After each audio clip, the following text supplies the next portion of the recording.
Fantastic. Well, everybody, welcome back into the service, I guess, this evening. I don't know. Welcome to the People podcast panel. Can we have a round of applause for our wonderful guests? It's great to have you guys down. And Chiz is here too. I have had the pleasure of meeting these wonderful people, but I'm guessing not all of you have had that on us. So I would love for you guys to introduce yourself. Em, would you like to kick us off? Tell us who you are, what you do. Yes. My name is Emily. I am on staff at City on a Hill, Melbourne. I'm one of the... there it is. I'm one of the discipleship ministers up there, and I look after a program called Greenhouse. So it's a year-long discipleship program. I think that you could probably have looked forward to in the not-too-distant future. Hot tip. I can say that. Why not? Yeah. And so I get to do that. It's a real privilege. It's really fun. I've got to work with these guys for a couple of years in various ways, and it's really great. Fantastic. I am Britt, also from City on a Hill, Melbourne. Also work there as a discipleship minister. So not tons of diversity here just yet. But I do a slightly different role in that, Bianca, you were talking about gospel communities at the beginning of your service. So I oversee all the gospel communities at Melbourne and look after them, make sure they run, that kind of thing, which is really fun. Then I would say the rest of my role is like miscellaneous other. Fantastic. It's good. Yeah, great. And this stranger's face? I am Dave. Yeah! I like you. I'm the youth minister here, primarily, but then I look after our staff team as well. And before I did that, I used to work with these two. Between us, and then there's one more, Graham, who's my father. He couldn't make it because he's unwell, but he sends his apologies. We were the community team. And so we spent a lot of time together thinking about Christian community and how to make it work, particularly in big churches. And so we decided, it was around 2020, it was like in the deep, dark depths of lockdown, and we were having all these conversations about Christian community and thought, these might be helpful for people. And you know what the world needs now in lockdown is more podcasts. Yeah. And so we decided to start one and start talking about Christian community and kind of went from there. Which is great news for us. I'm sitting here on a nice high stool to make myself feel better in the depths of all the wisdom that's sitting here on the couch. But we're going to launch straight into some questions. So one of the first questions we had was, when you have a limited capacity for deep friendship, and it's clear someone is seeking deep friendship, but you don't have the capacity, how do you handle that? Someone want to kick? No? Doesn't happen to me often. That's what you're implying. So I'll talk to the limited capacity thing. Andrew made a great point that friendship is limited. Someone's actually come up with a number. I wondered how long it would gosh. be. It's like 3 seconds. There's a whole episode dedicated to this. Tell us about Dunbar. There's a man named Dunbar, and he's a psychologist, and he worked out the human brain can only cope with 150 friends. So chimpanzees' brains are smaller, so they can have only smaller friends or networks. And humans, it's about 150, give or take. Women can have more because they have bigger brains, apparently. Do with that information whatever you will. But 150 is about the number. And that has massive implications because you have 338 Facebook friends. You come across different people, but you can only hold 150 of them in your head at any one time in any meaningful way. And so I like to talk about it as a bus. You have a friendship bus with 150 seats. And you can't possibly fit any more people than that on the bus. Which means there are people getting on and off the bus all the time. When you move cities, a whole bunch of people necessarily get off the bus as a whole new bunch of people get on it. When someone else joins your team or you meet someone at school or whatever, someone else jumps on your bus. And what that means is someone else is getting off your bus and you don't know when it happens. You don't decide to take someone off the bus, it just happens to you. So people are coming and going all the time, the bus doors are kind of open. But in terms of your ability to influence and hold information about people, and certainly in terms of your ability to care for people in any meaningful way, there's like a limit on that. And that's fascinating for us as a church of 500-ish people.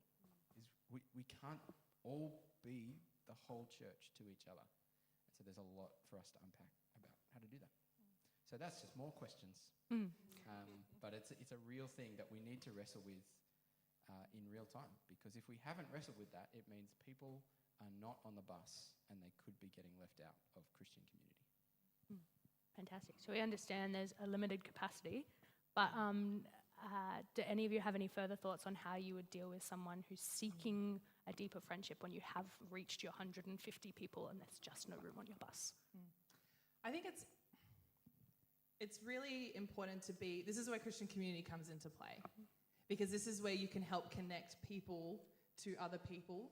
This is why gospel communities are so important. This is why consistently coming to church at the same service is really important, because we do each have limited capacities, and they're different capacities as well. Like 150 is a scientific look at it, but I don't think it's also hard and fast.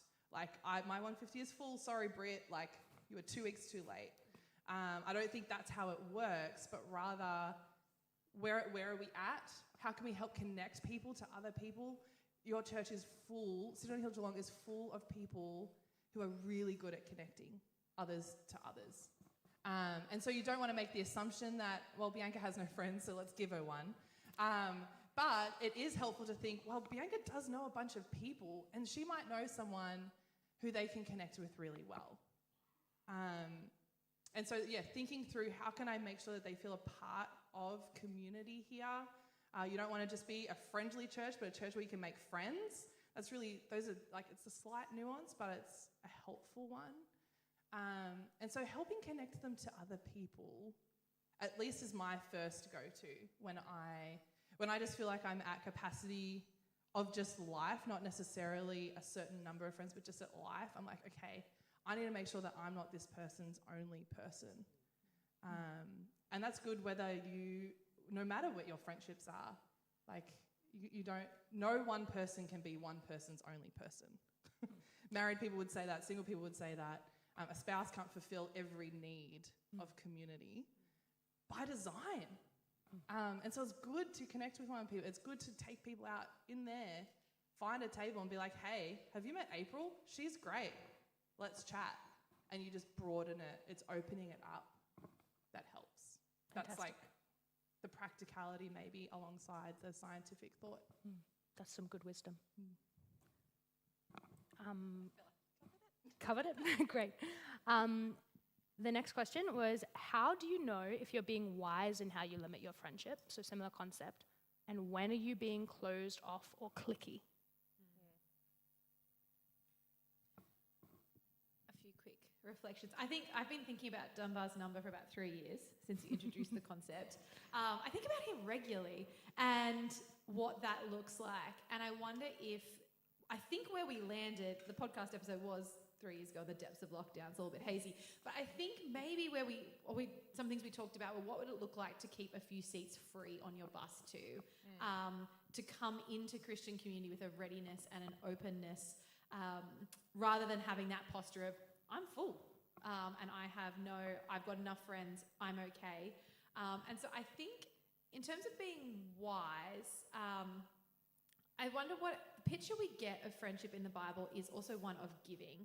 It says it's better to give than receive, and the very picture we see from Jesus is he gives of himself. And even that way we love one another is a sacrificial, giving love, and a framework for friendship is I'm giving. And so I think there's wisdom in friendship shouldn't always just be easy. I think you may be becoming potentially closed or cliquey if it's all just a bit easy.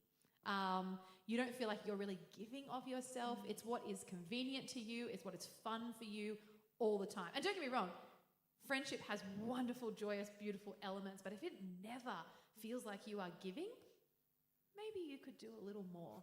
And maybe part of that posture of giving is keeping a few seats free. So if you're part of a gospel community, yes, that's 10 seats on my bus that I'm committed to. So if you're in my gospel community, you're on my bus, and I'm going to give to you. You can't give to everyone, but what would it look like to, and I think you're probably in the realm of cliquey if you feel like you haven't exerted yourself maybe in any way. And like, where's the last time you talked to someone where it wasn't where they're new or where you don't know them super well. You got to know new things about them. And if you haven't had a conversation like that in a little while, maybe we're in the closed, clicky territory, which I don't sound like coming in, this is every church I think does this. This is not a City on a Hill Geelong thing. This is like every church.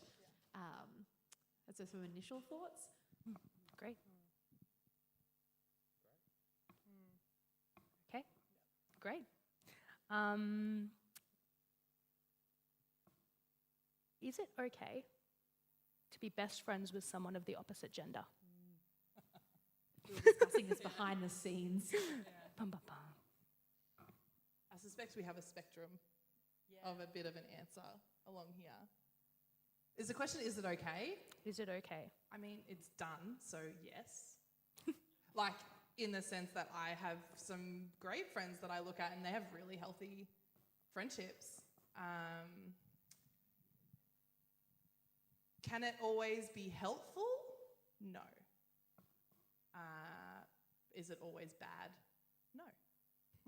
You're about to get like quite a what's going to sound like a wishy-washy answer, because it's so nuanced, it's so personal. But I think men and women complement each other really well, so we should have really robust friendships between men and women. My life would be much poorer if it were not for the men in my life who loved me well and pointed me to Jesus and were consistently there for me. I think where it gets particularly murky is where one or both are in a relationship. That could be dangerous. Kind of getting a bit of a live process here. Which was our whole podcast, by the way. One thing to say is totally fine if you're married to the person. Oh, sure. Really good point. Yeah, great. But that opens up a whole lot of possibilities, right? So if you're not married to anyone, but you'd like to be, and friendship is a great basis in which to kind of explore the possibilities there. That is very complex and complicated, and this is not a dating discussion. But I would say, if you're not married, it's possible. It's definitely not simple. And one of the biggest dangers, as well as people's perception, will be your expectations and their expectations, and your hopes and their hopes, and whether or not they match up. Because they will also change over time. So even if you start out with a healthy conversation, things shift very quickly. And so it's just really hard work. But marriage is a thing you can do, and if you find yourself best friends with someone of the opposite gender, you should think about whether marriage is an appropriate way of expressing that. I'm not saying you should do it, I'm just saying you should think about it. Yeah, I think my answer would be, I think that best friends is interesting. Just to echo what Em said is, I think friends definitely. The Bible's really great in that Grillsy touched on it quickly when he talked about Genesis and how there's maybe difference between males and females, and it's together that we see the full image of God, and so that means that we have something to learn from the opposite gender. And again, he also touched on it in that the Bible also gives us a framework that in our value lies in the way that God created us, and not in, what we can offer the other gender in there's area that is not just about sexual objectification. And we see this whole in the New Testament, this idea of brothers and sisters and treating each other like brothers and sisters. And so I think there's lots of ground for there's a good theological basis of why it's good to have friends of the opposite gender. So yes and amen to that. And I'm glad that I think that's one of God's good gifts. But what gives me pause for thought is best friends. Only because one of the reasons, just practically, I haven't seen it play out super well. In that I think what you said, unless it's very well established, let's just say that there's that it's a platonic friendship on both sides and that is always established, I just think there's a lot of room for someone to get hurt. It doesn't say, I'm not saying so I think I'm sort of siding with you in that you were there's caveats. I just think, I'm trying to think where I've seen it play out in a really healthy, long-term way where someone didn't get somewhat hurt. That's not helpful. That's just a really grey answer. Can I, because this is how we have conversations, push back slightly? Sure. Just for the sake of the conversation. I think there's a lot of friendships between men and women who maybe long term, there's no hurt. So I think we're being very, I don't know. Like I've had some very close friends for a really long time. I've still gotten hurt by them. It's just a different type.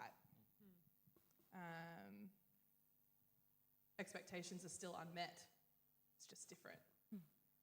So just for the sake of following the argument through, I'd also struggle to find any two people who've been best friends for 50 years who haven't hurt each other. Married or not, single or not, two best women who have been best mates since they were 12. I don't know. And often best friends is a term loaded with, this is the person I enjoy hanging out with the most.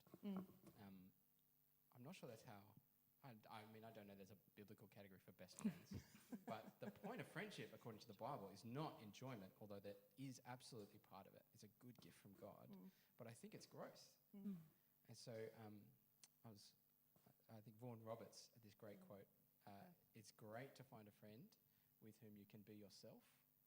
It's even better to find someone who's going to encourage you to be better than yourself. And I think that's kind of what the Bible pictures for friendship. And with that as the goal of friendship, I'd say more often than not, as a general rule, guys pursuing the godliness of other guys and women pursuing the godliness of other women. It's kind of a picture we see in 1 Timothy and elsewhere. It's not that you can't encourage people of the opposite gender in their godliness, but if you're going to make some sort of commitment to just giving someone permission to speak into every corner of your life, that sounds like what a biblical best friend might look like. And in that case, wisdom would probably say, find someone of the same gender. Certainly, if you don't have anyone of the same gender as you who can do that, then it's going to be tricky to also have people of the opposite gender who are doing that. Does that make sense? Yeah. Maybe I've come closer to a no. Sure. To the original answer of the question. Great. Maybe a little bit, just ever so slightly. It's one to Dave and Britt. I don't know. I'm going to use that as a quick moment to segue. Nice. So thinking about the purpose of friendship and what its biblical design is, should you ever have close non-Christian friends that have that give and take relationship, or is that also unwise? I think you should. I think there is a real... I mean, I have a friend who our parents were the best man and maid of honour. Like her parents were the best man and maid of honour at my parents' wedding. We were born on the exact same day, so we've literally been friends our whole entire life. She's not a Christian, and I think there's a real beauty in that friendship. I love that. I think it's helpful not to fully exist in an echo chamber where every single relationship speaking into my life maybe has the exact same worldview as me. And I think that we see that sometimes evangelism too is the long game. And it's not that I'm only friends with her so that to evangelize to her, but because I love her, I hope that she will come to know Jesus. And I know that our friendship is a real instrument in that. And so I think, and I would say we have a give and take in that she speaks into my life. But I hold that, so I would say yes, like that's a good friendship that I intend to maintain. However, I hold that in with a lot of other Christian friendships. And so I wouldn't say she's the loudest voice. She's a voice that speaks in and I genuinely listen to her, but I also really value then having Christian friends who are speaking in with a Christian worldview. If there's that idea that we were talking about in Proverbs of how we sharpen one another, how we help one another be better. And for us, that framework is to look more like Jesus. Often it's Christian friends, I would say most likely going to be Christian friends who are going to allow that. And so making sure you have that give and take relationship as well, and holding them both. I think it's like, can it be like can't we have both answer? So yeah, I think having non-Christian friends is a really good thing but have people who are going to encourage you and build you up in Jesus along the way as well. Great. Can I ask a follow-up? Mhm. Do you think that your Christian friends who walk closely with you have helped you love her and walk closer with her for a longer term? Like, has that given you longevity in that relationship because it is so different, or? I think so. It was really interesting. I don't know if this answers the question. Just interesting. She went through, this isn't being recorded, right? It is. Oh, it is, yeah. It's going straight to YouTube. I'm not joking. We Oh, probably should have okay, told so you I'm that, not actually. gonna in that case, I'm not going to use the example, don't worry. But I think learning how to do friendship in a Christian community then allows you to be a very good witness to your because I think we learn to love each other in a different way. Like I said, that really sacrificial way, maybe we're a bit more, where we're committed to each other. And because there's this bigger framework that's not just, do I enjoy hanging out with you, but like moving towards a common goal. And I think she noticed that, and so that, I think it allowed me to be a better friend to her. Good. Yeah, Sam Chan, in his evangelism training, says the first step in someone becoming Christian is make them meet your friends. Because this is how people know if we're Jesus' disciples, by the way we love one another. And so that's not an optional kind of step, really, is yes, have non-Christian friends and meet their friends and do their things. Go to their games, not just invite them to your church, but do that too, because it's seeing lots of people believing in the same direction that makes Christianity plausible, more than your apologetic arguments. You need both, but it is in a community that people see this is plausible. And so that's a really, and on that, you should come to introducing Jesus, and you should bring your friends so that they can meet Christians and non-Christians who are all exploring this together. Because if you can create a community in a course like that, people will actually think about making commitments and decisions and changes and that kind of stuff. Good. We had a couple of questions around this topic, so I'm going to lump them in a little bit together, perhaps unfairly, I'm sorry. But we had a couple of questions about people who struggle to make and maintain friendships because of mental disorders, social anxiety, or work commitments, but just people who are struggling to make friends. What advice would you give them?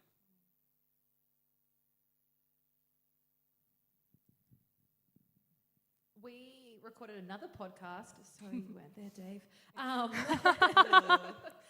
podcast on friendship, and one of the answers one of the guys gave on that was, which is just, it was obvious, but I just didn't think about it. He's like, I think this is something to pray about, in that Dave's mum has a saying, which is real self to the real God. And if there's something that's really on your heart, like bring it to God. And I think prayer is a really good, friends are a gift and a gift that we can ask for.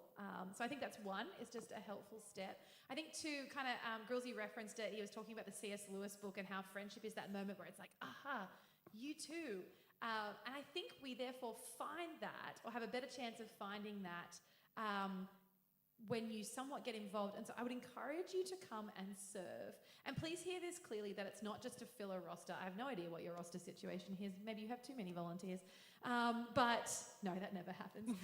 But like, this isn't a pitch just to fill. But if, like, say you come and serve on City Kids, you're probably going to meet other people who really like Jesus and who really like kids, or say you go and serve on the sound team. I think often there's like things in common. People on the sound, they like music. Oh yeah, music. So on the music team, people who like music, and I feel like there's this opportunity to meet people a little bit like you. I don't think friendship is more than just. This is where I maybe disagree with C.S. Lewis, or maybe I didn't read to the end of the chapter, so maybe I do agree, and I just didn't get there. But like, I think it's more than just having a few things in common. But the beautiful thing is about Christian community is we have a really deep thing in common. And then there's probably opportunities to serve side by side, which is going to allow us. And I know that's a hard step sometimes, particularly if maybe, it's very daunting, the idea of chatting to people, like this idea of small talk after church just makes you want to just, like, it's a lot. If you're doing an activity side by side, we're running a kids program, we're planning games for that, we're planning music, we're standing at the sound desk, I think it makes it a little bit easier. And so I think maybe that's a place to start. I don't just want to say join a gospel community, but this is what they're for. So I'm going to just say join a gospel community. But here's why I think they don't work. Because so much of life is based on convenience and common interest. And we can build so much of our lives on that, right? I got groceries without leaving my couch this week. It was so convenient. It was wonderful. Friendships do not work when they're based on convenience or common interest. And we're very slow to learn that. Certainly Christian friendships don't work like that. And so the temptation is who's close and who likes the same stuff, because that'll tend to feel good. And that's kind of true. But the Christian faith gives us a better vision for relationship, and that's relationships based on commitment. We have covenants, not just we happen to live nearby. And I think that's what a gospel community is supposed to be. It's very casual. I'm making it sound more serious than it is in reality. But when you turn up, it's supposed to be a relationship based on commitment. So that everyone in that room has tacitly said, you're on my bus and I'm on yours. And I don't know you that, and that could get really weird and hard because you could be difficult or I could be difficult. That's, who cares? If this is inconvenient, it doesn't matter because we're a church together. We're going to be brothers and sisters to each other, and the way we're going to express that at our church is we're going to join a gospel community and start with those people. You don't have to limit it to those people, but that's what they're for. It's a system that says, all right, we're committed. Let's just have a go. And I was in 2 gospel communities in 2 years. One of them was the Dream GC, right? All my best friends, we were all super mature Christians. We got along like a house on fire. Convenience and common interest were really high. And we started praying for hard people because it was too easy. And the next year, God answered that prayer abundantly. And most of the people went and started another GC. Emily was left, I think, with me and Lexi, and then a whole bunch of really difficult people. And even the together ones were like having pretty significant doubts about their faith or whatever. And I'm so completely convinced that second difficult gospel community was way more fruitful in the kingdom of God. It was by far a more functional group for what GCs are for, which was not just enjoying Wednesday night, although we did that too, but more people learnt more things. More of us changed in more ways. We all became way more like Jesus by finding Wednesday nights a little bit tiring sometimes, finding each other a little bit different and hard to get across, but being committed to that anyway. That's the group people became Christians in, right? Not the ones where everything was easy. And so I think join a GC or don't, it's up to you. But that's got to be what they're for. Otherwise, there's not a lot of point in doing that instead of joining a fun club that does something else. You really wouldn't like the C.S. Lewis chapter then. Yeah, I've got some beef with Interesting. Can I add to it? Oh, sorry, the link was conveniently on the screen. Harry's on it. I think I would add to it, be like very practically, be brave about it. It can be really hard to make new friends post-uni. Like uni's kind of the dream in the sense that you're in a room with people who have literally signed up to study the same thing. So you care about the same stuff. But the further you get into your 20s, get into your 30s, probably get into your 40s, it's harder. And so being brave and kind of just taking that step forward is really helpful. It's really hard. Earlier this year, I was just like, I want to be really intentional with the people that I spend my time with, recognizing my capacity this year is a little bit lower just with the combination of life. But I still wanted to make sure that I was being outward looking, not just like sticking to me and my couple friends. And I'm at Ridley College and there was a girl there and I was just like, I think I really want to be her friend. Like, I think she's great.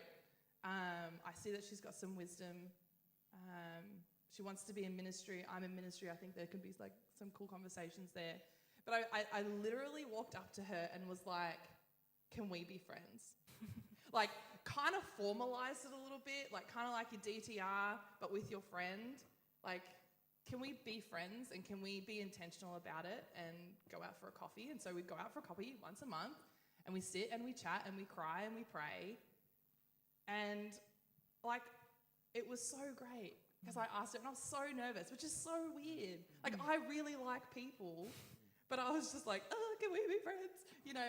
And then she burst into tears and was like, yes, like, I want that too.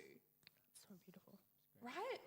And like, neither of us were kind of like doing the dance of how to like, so be brave is what I would encourage you. I think that part of that question was about maintenance. Oh, yeah. Britt mentioned earlier and that friendship can be hard. And that's because, spoiler, humans are sinful. You know, so there's a lot of stuff that we just do that is just not going to look like Jesus. And so we need to be aware of that with each other. Having grace for one another is helpful in maintenance of friendships.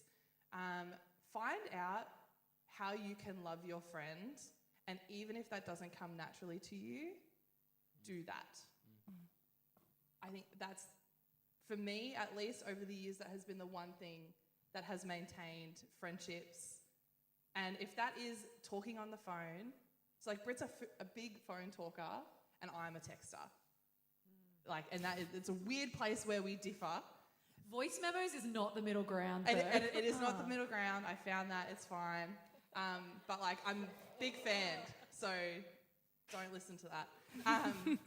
But like, she likes to talk on the phone, so we talk on the phone.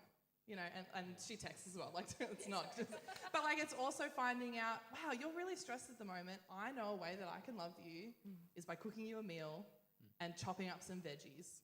Because in about 2 days, you're going to really wish that you had some nutrients in your body because you're really stressed. Like, that's just a really easy thing to do, ultimately, but it makes a world of difference. And so I think finding out how can I intentionally love those around me and follow through. The follow-through is far more important than the thought. Like, the thought counts? Nah, the follow-through counts, I think, when it comes to maintaining friends. Yeah, I think it's great. That's my hard line there. I have this theory, which is why I like Tell your us. approach. Dunbar? No, Oh. no, it's nowhere near as Is clever. it German? No, Okay. no, this one's just me. Sorry. Lower your expectations. When we look back on maybe the 21st century, one of the devil's great triumphs will be that he made us so afraid of awkward moments. I don't know why we're so scared of things being awkward, but it stops us doing evangelism. It stops us from doing pastoral care. It stops us caring for the poor. It stops us calling each other out when we need to call each other. That's the only thing stopping us a lot of the time. And I don't get it. The godliest people I know are the ones least worried about being awkward. They're not all awkward all the time, but they're not afraid of that. And that's got to be part of maintaining any good friendships, any growth, making new friends.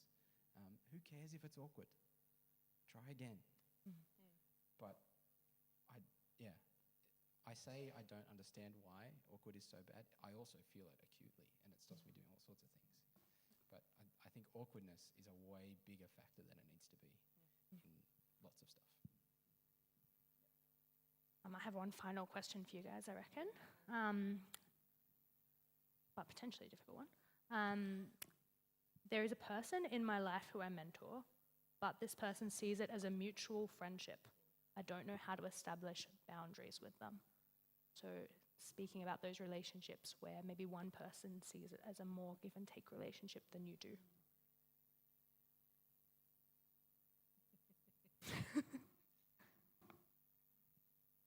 Someone's got to talk.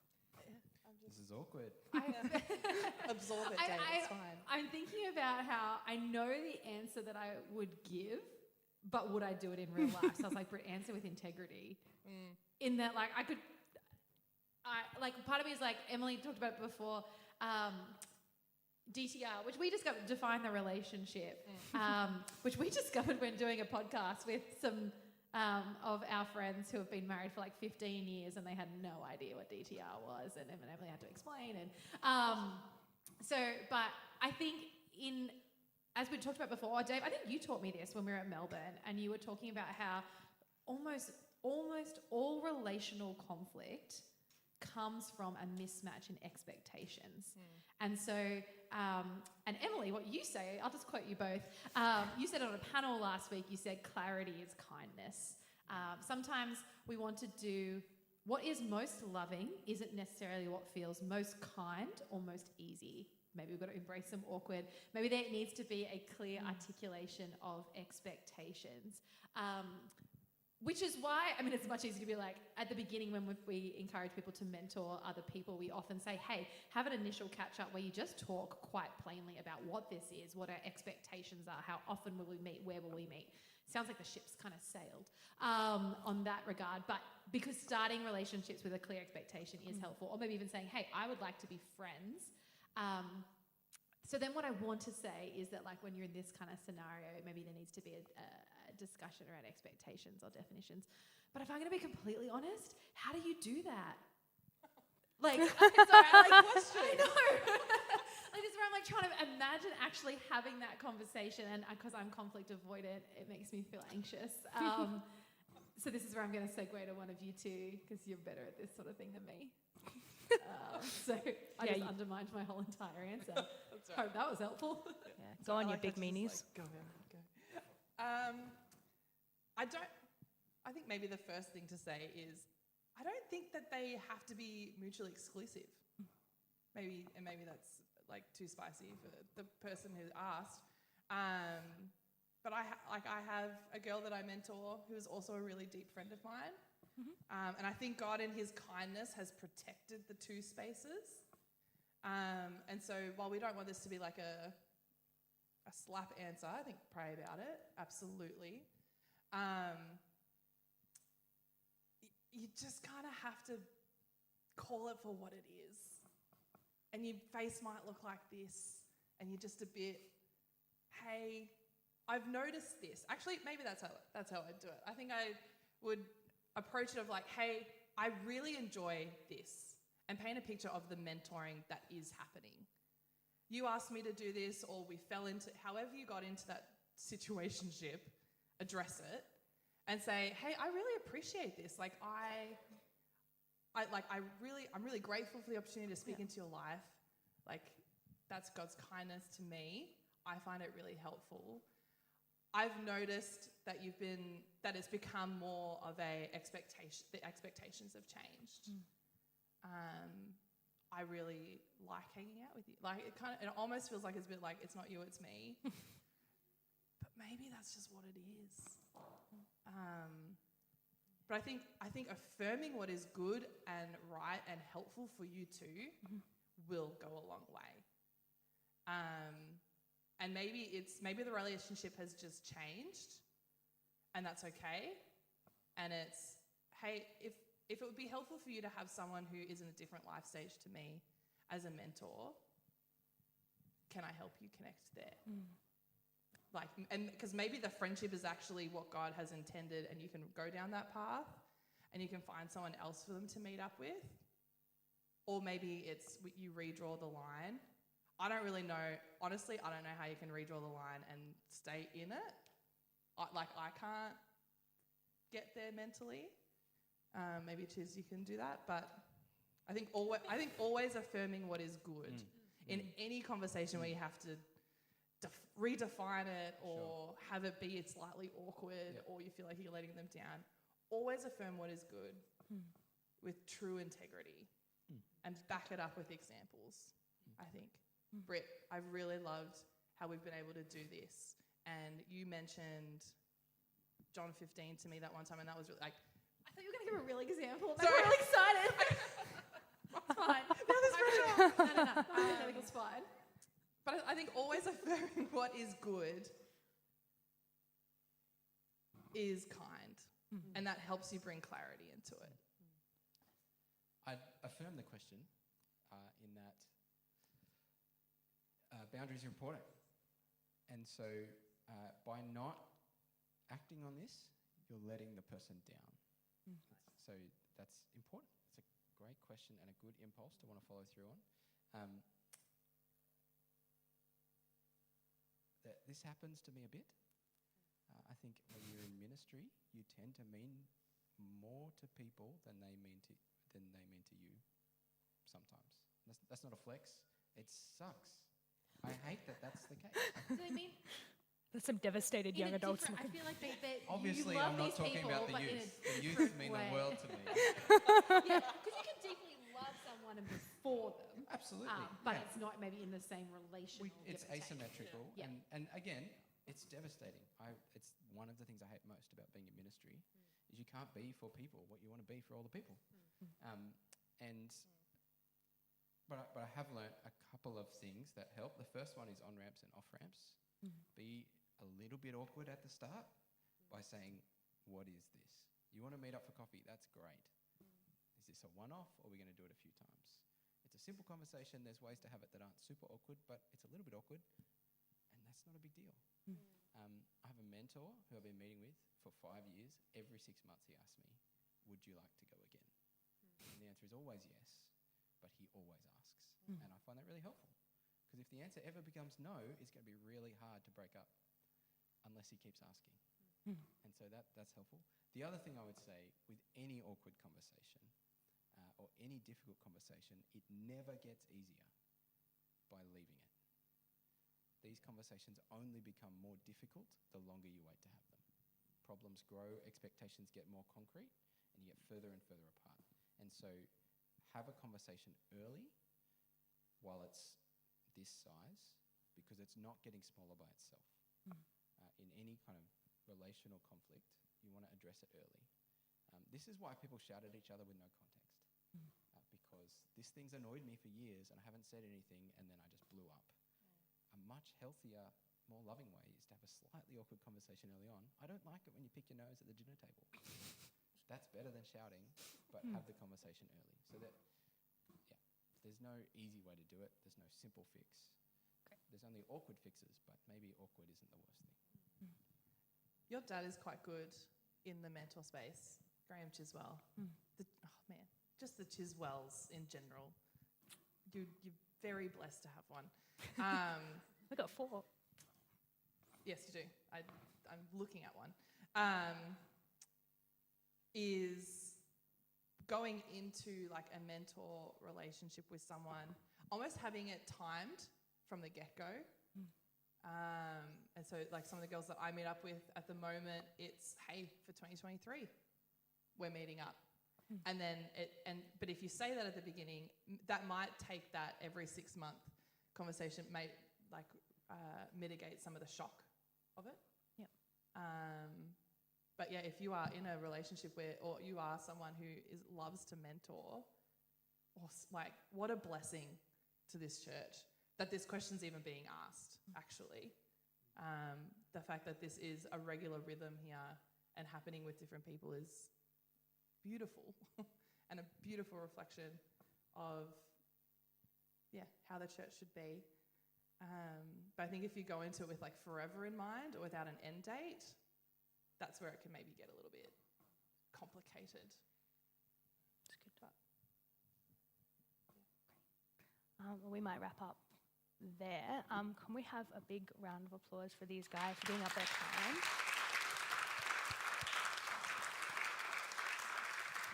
It's been great having you guys down for this little mini reunion, if only for my own joy. But it's been a pleasure to have you guys here. I didn't say it earlier, so I'll say it now. Go in peace to love and serve the Lord in the name of Christ. Amen.